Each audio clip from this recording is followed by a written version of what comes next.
첫째, 통영 해상풍력단지 건설 중단에 대한 경남도의 대책에 대한 질문입니다. 본위원은 지난 5월 24일 제363회 임시회 제2차 본회의에서 통영 해상풍력단지 건설 중단을 촉구하는 5분 발언을 한 바 있고, 사천 출신 김현철 위원께서도 이와 관련 5분 자유 발언을 했습니다. 그리고 지난 8월 2일 남해와 사천 지역 어민 1,600여 명이 경남 어민들의 삶의 터전을 무너뜨리고 어민들의 생존권을 박탈하는 경상남도와 통영시 관련 업체를 구탄하고 해상풍력단지 건설 중단을 촉구하는 결의대회를 남해와 사천에서 열었습니다. 이와 관련하여 경남발전연구원에서 추진 용역 중인 통영해역 100메가와트 해상풍력단지가 욕지도 서쪽 두미도에서 갈도까지 조성되고 발전단지 반경 500m가 황행금지구역으로 설정된다면 통영해역은 동쪽과 서쪽이 완전히 갈라져서 거대한 전자파 장벽이 됨으로써 경남지역 어민들의 업구역은 완전히 사라질 것입니다. 다시 말해 경남 통영의 바다는 없어질 것입니다. 과연 누구를 위해 이러한 해상풍력단지를 건설하는 것입니까? 어민들을 위해 건설하는 것입니까? 발전단지 사업자의 이익을 위해 건설하는 것입니까? 정부의 에너지 정책을 위해 건설하는 것입니까? 국민이 없는 정부는 있을 수가 없습니다. 경남의 어민들은 대대손손 바다에서 삶을 살아왔고 생계를 꾸려왔습니다. 그리고 앞으로도 수백 년, 수천 년 이 바다에서 생계를 꾸리고 삶을 이어갈 것입니다. 통영의 해역과 바다는 무한한 잠재력과 우리 어민들이 1년 내내 어류 작업을 하는 문전옥다과 같은 황금어장이며 어민들의 목숨이 달린 생존의 터전입니다.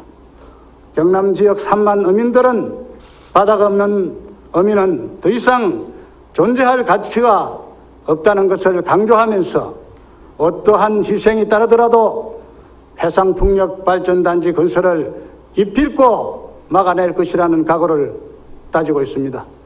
이러한 반대에도 불구하고 경남도에서는 본 풍력단지 조성을 위한 업무를 계속 추진하고 있는 것으로 알고 있습니다.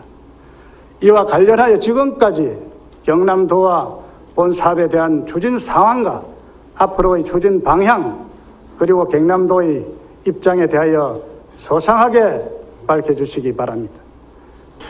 두 번째로 통영 해상풍력단지 건설과 관련해서 특히 주변 지역, 통영뿐만 아니라 주변의 수산업, 어업으로 삶을 영위하고 있는 우리 도민들의 그 우려와 걱정을 전달해 주셨습니다. 지금 현재 진행되고 있는 통영 해상풍력 관련된 사업은 풍력단지를 건설하는 사업이 아닙니다. 해상풍력 실정단지 설계 및 해상풍력자원 평가기술 개발이라고 하는 산업부의 공모사업이 올 2월 달에 우리 도가 선정이 되었고, 이 공모사업의 내용은 해상풍력단지를 만들었을 때 그 영향이 어떤 영향이 있는지를 연구하고 검토하고, 또 그 과정에서 지역 주민들은 어떤 그 생각을 가지고 있고 지역 주민들의 의견이 어떤지를 그 관련된 내용들을 전부 조사해서 이후에 풍력을 어떻게 할 것인지에 대한 지침을 만드는 그런 사업입니다. 그래서 그 과정에서 그동안에는 통영과 욕지도 중심으로 바로 인근 지역 주민들 중심으로 설명회나 간담회를 꾸준히 해왔던 걸로 알고 있고요. 그리고 9월 달과 10월 달에도 설문조사나 시민 토론회 등 거쳐서 실제 지역 주민들이 해상풍력단지에 대해서 어떤 걱정들을 갖고 있고, 또 이 제기하는 문제들이 해결 가능한 문제인 건지, 예를 들어서 지금 주민, 특히 어민들께서 풍력단지가 만들어지면 인근 지역의 어장이 황폐화될 수 있다라고 하는 문제 제기가 많습니다. 그런 부분들이 실제 사실인지 등을 실정 사업을 통해서 충분히 의견 수렴을 한 다음에 풍력단지 건설은 어떻게 할 것인지 추진 여부를 판단할 예정입니다. 여기서 말씀드리지만 풍력 에너지는 친환경 미래 에너지로 태양광과 함께 우리가 반드시 꼭 필요한 에너지이긴 합니다. 그렇지만 어떤 에너지 사업도 그 지역의 지역 주민들의 협의나 동의 또는 주민들이 참여하지 않는 형태로 일방적으로 추진될 수 없다라는 점은 반드시 분명히 하고, 그런 우려가 없도록 도민들께 충분히 도의 입장을 설명하면서 추진하도록 하겠습니다. 그래서 해상풍력단지와 관련해서는 지금 현재 추진되고 있는 한국남동발전이나 또 욕지풍력 주식회사가 계획을 세우고 있는 부분도 지금 진행되고 있는 실정 사업의 결과를 보고 이후의 추진 과정을 지역 주민들과 충분히 협의해서 추진 여부까지도 함께 판단하도록 그렇게 하겠습니다.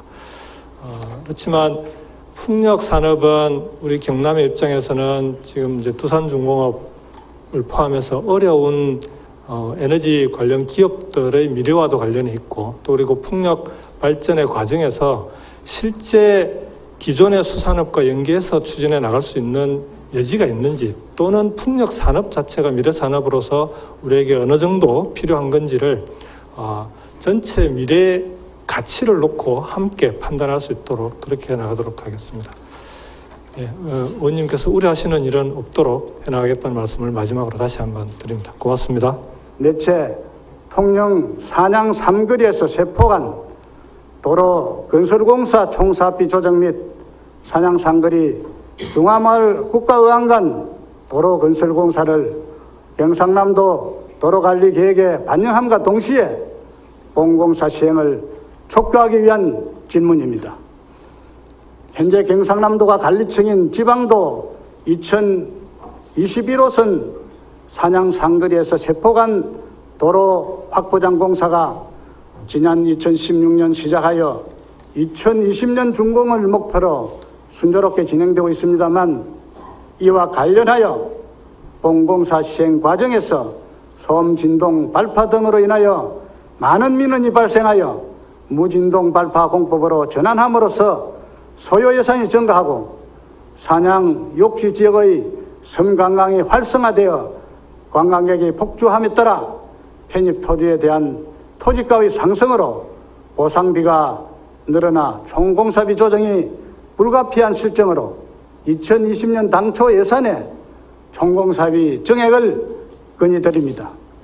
그리고 현재 공사 중인 산양 일주도로는 1970년대 중반에 개설된 2차선 도로로 2차선 도로의 경우 도로폭이 8m인 것에 비해 본 도로의 2차선 폭이 5m로 사실상 굴곡 도로의 경우 2대의 차량 교행이 불가능하여 한쪽 차량이 대기하고 있다가 운행해야 하는 등 도로로서의 제 기능을 다하지 못하고 있는 실정입니다. 더욱 심각한 문제는 산양 일주 도로변에 국가의항인 삼덕항, 중항이 위치하고 있고 욕지도, 연대도, 연화도와 만주도 출렁다리와 박경리 기념관, 다라공원 등을 이용하는 관광객이 급증하고 있을 뿐 아니라 하루 2,480여 대의 관광버스, 대행 화려사랑, 승용차 등이 줄을 잇고 있어 주민 및 관광객의 교통 불편은 물론 대형 교통사고의 위험이 항상 도사리고 있어 그 어느 도로보다 최우선적으로 개선되어야 한다고 판단됩니다. 위에서 말씀드린 바와 같이 지방도 21호선인 사장상거리 중화마을 국가원까지 2.5km 구간은 정말 심각한 위험 요인을 항상 내재하고 있습니다. 이를 해소하기 위하여 본 구간을 현재 진행 중인 경상남도 도로관리계획에 반영하여 조속히 왕복 4차선을 확정해야 이러한 위험 요인을 사전에 해소할 수 있을 것입니다. 이에 대한 경남도의 입장을 소상히 밝혀주시기 바랍니다. 존경하는 정동영 의원님께서 건의하신 산양세포간 도로건설공사의 총사업비 조정금과 지방도 1021호선 산양 상거리에서 중화마을 국가의항간 도로의 2021년부터 2025년까지 경상남도 도로건설관리계획 반영건에 대해서 답변드리겠습니다. 산양 세포간 도로건설공사는 우리도에서 위탁하여 통영시에서 시행하는 사업으로 총 사업비를 조정하여 사업기간 내에 준공될 수 있도록 적극 노력하겠습니다. 또한 지방도 1021호선 산양 상거리에서 중화마을 국가의항간 도로의 2021년에서 2025년까지 경상남도 도로건설 관리계획 반영건은 2019년 8월 초에 용역 착수 중인 경상남도 도로건설 관리계획에 포함될 수 있도록 적극 검토하도록 하겠습니다.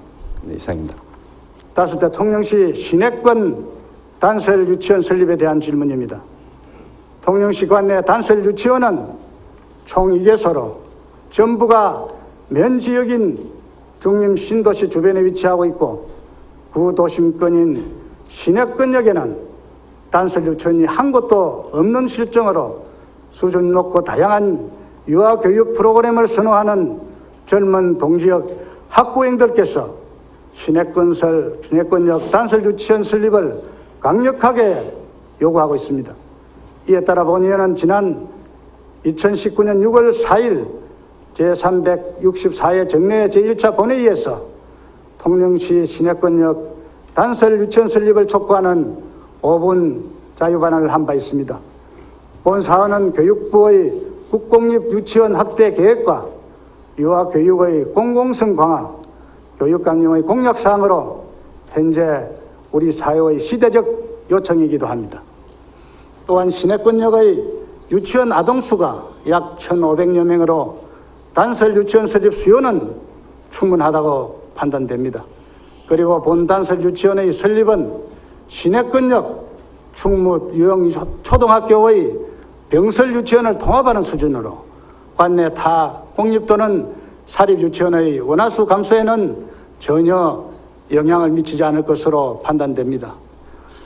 현재 본 공사립 유치원과 어린이집 설립의 경우 다양하고 질 높은 유아교육의 확대 측면에서 전국 어느 곳에서나 공청회를 생략하고 신속하고 적극적인 행정을 추진하고 있는 것으로 알고 있습니다. 통영시 시내권 단설 유치원 설립에 있어서도 유치원 학부모와 시민 2,785명으로부터 단설 유치원 설립을 촉구하는 시민 서명을 받아서 지난 7월 10일 또 교육감에게 제출한 바 있습니다. 이 서명지 또한 시민들의 여러와 같은 여론으로 공청회나 설명회를 대선할 수 있는 학부모들의 여론임을 감안해 주시기 바랍니다.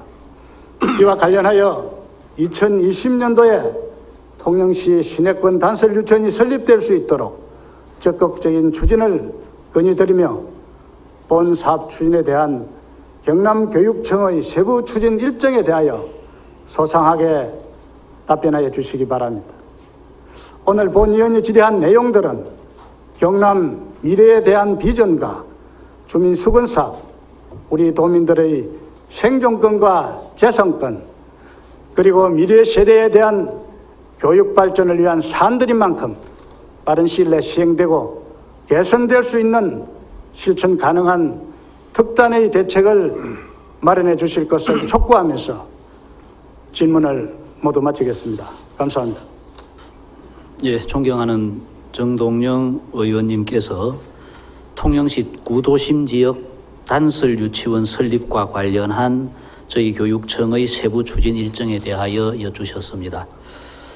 먼저 통영 지역 유아교육 대상자의 증감 추이를 살펴보면 통영 구도심 지역의 유아교육 대상자는 2019년 올해 좀 전에 의원님께서 말씀하셨듯이 1,566명이지만 2020년 3년 뒤 2020년의 경우에 약 3분의 1이 줄어들어서 1,000여 명으로 현재 주민등록되어 있는 유아교육 대상자의 숫자는 감소하고 있는 것도 또한 현실이라는 점을 말씀을 드립니다. 그러나 통영 지역에 현재 있는 단설 유치원 2개가 모두 다 신도시 지역의 광도면 지역에 위치하고 있어서 구도심 지역인 통영 원도심 지역에는 단설 유치원이 없다는 점도 의원님이 지적하신 그대로입니다. 그래서 우리도 교육청에서는 통영 시내의 균형 있는 유아교육기관을 배치하는 것이 맞다는 그런 판단하에서 구도심 지역에 있는 병설 유치원을 통합해서 단설 유치원을 한 개를 설립하는 것을 적극적으로 검토하고 있습니다. 현재 설립 예정지로 구 통영교육지원청 부지하고 두룡초등학교의 별관동 부지 그 두 개를 예정 부지로 해서 저희들이 작업을 진행을 하고 있고 학부모님들과 시민들의 의견을 들어서 예정지가 확정이 되면 그 뒤부터 적극적으로 단설 유치원 설립 작업을 진행해 나가겠다는 말씀으로 제 답변을 마치겠습니다. 고맙습니다.